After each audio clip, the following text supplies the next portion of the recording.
Hi everybody, Chris Bailey from Physical Therapy and Balance Centers in West Erie and Corey. We're here on our day 4 midday exercise break, and what I want to go over today are my 5 best stretches to avoid pretty much all the common injuries that we see, or the most common injuries that we see. So the first one is, it's for our pec muscles in through here. The problem is when we sit a lot of times with our shoulders forward. When our shoulders get too forward like this, what happens is that the pec muscles in the front here tighten up. So you'll see some people sometimes that walk around like this a little bit. Most of us too, a lot of people end up with just poor posture like this because of how they sit. So this is a stretch to help loosen these pec muscles. What that does is it brings our mid back and low back into better position, and also our neck, so it can help with pain in any of those regions. And it can also help with shoulder injuries as well, because there's less pressure on the shoulder when it gets into a more normal position. So the first thing you do, you can do this in either a door jamb or in a corner. A lot of people might not have a clear corner in their house after talking to people, but the idea is you put your elbows up like this. They're almost even with your shoulder. You lean forward until you feel a light pull in through this area here between your arm and your chest. And now you'll hold that for about 10 seconds. And what I have people do is I have them do that for about 1 minute, so about 5 or 6 times total. That stretches out those tight pec muscles in through there. It's really good if you have a sitting job. It's good if you have neck pain or shoulder pain. So that's my top stretch number 1. Number 2 is for the low back. And this is one that we have people do, especially if they have trouble in through this region. Some people with sciatica, which means pain that comes from the back and it shoots down the leg here. Primarily we see people in the age ranges between 18 and mid-60s with what we call disc issues. So this is a model of the vertebrae, the bones in the back, and in here is a disc. It's kind of like a jelly-filled donut. This would be the front of a person. This is the back of a person back this way. When you bend forward, what can happen is the disc can bulge, and it can either cause pain by the bulge itself, or it can pinch on some nerves. So this stretch that I'm going to show you helps to get those discs back into a much better position. So there are 2 main ways to do this. One way is you can do it standing. I showed this one yesterday, where you can arch back like this, and you go back as far as you can, hold it for a second or 2, and then come back up. And I usually have people do about 10 of those. The other way you can do that, if you don't feel stable, is you can go rest up against a shelf or up against a little desk or ledge, and you can arch back over top of that. If either of those 2 don't feel quite right to you, we do something called a prone press up, and basically it sometimes looks like one of those yoga moves where you let your feet hang off the edge of a bed, or you could just do this on the ground. Not everybody obviously has this set up. And what you do is you let every muscle from your trunk down to your legs go loose, and you simply push up like this. What that does is it starts to put those discs back into a better position. And most people from the ages of young teenagers into their mid and upper 60s should be able to arch all the way like this. So not only does it help with the disc position, but a lot of people just get tight right here, and it can lead to more of this position. So it loosens the back end, it helps with the disc issues. The third stretch that I want to show you is for the shoulder, and it's called a sleeper stretch, and it's called that because it kind of looks like you're sleeping when you do this stretch.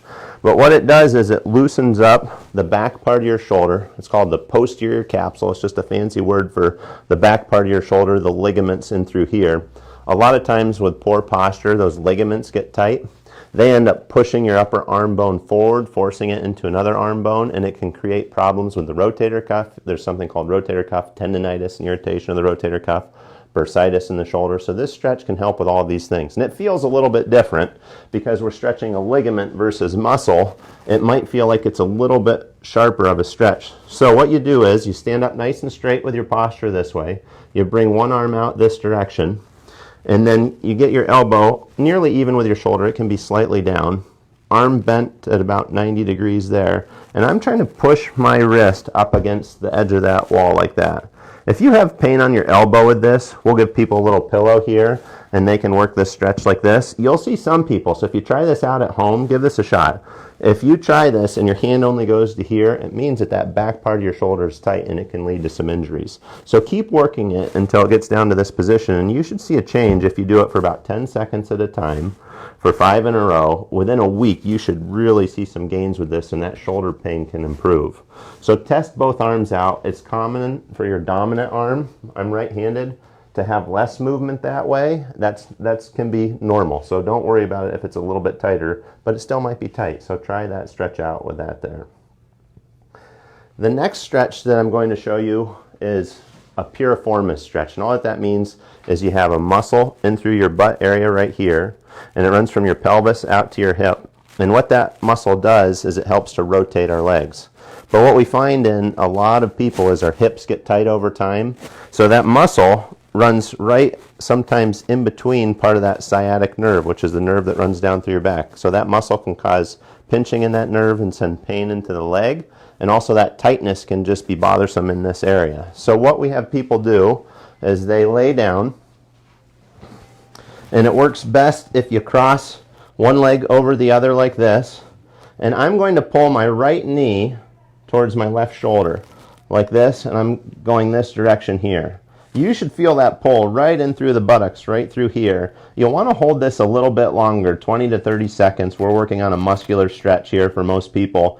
And it's amazing how many people are really tight with this. You should be able to bring that knee pretty close to your chest. Guys generally are tighter with this stretch than females. It can cause trouble with walking, it can cause back pain, and it can cause trouble with general hip movement. So try that one out there if you have trouble through this area or difficulty with any of those things. The last one I want to show you, so this is tip number 5, is over time a lot of people get stiff in their trunk. And this is true if you have a sitting job a lot of times. We also see this in people who have some neurological issues, if they've had a stroke or Parkinson's. So what we have them do a lot of times is sit in a chair with armrests on either side. And what they're trying to do is they grab a hold of the opposite side like this as far as they can, and they twist as far as they can to the left, and they just hold a couple of seconds. You might get a pop or two, it's okay. And then you'll go to the other side like this, turn that direction and twist. I have them hold for a few seconds, go back and forth about 10 times total with that one there. So give those a try. If you have any trouble, shoot us an email, a message, a text, give our office a call. We're still open for therapy in both our Corry and Erie locations, so if you have any questions about anything, don't hesitate to call. And next week we're going to go over some other exercise tips, and if something new comes up, we'll be able to present on that. Thank you very much.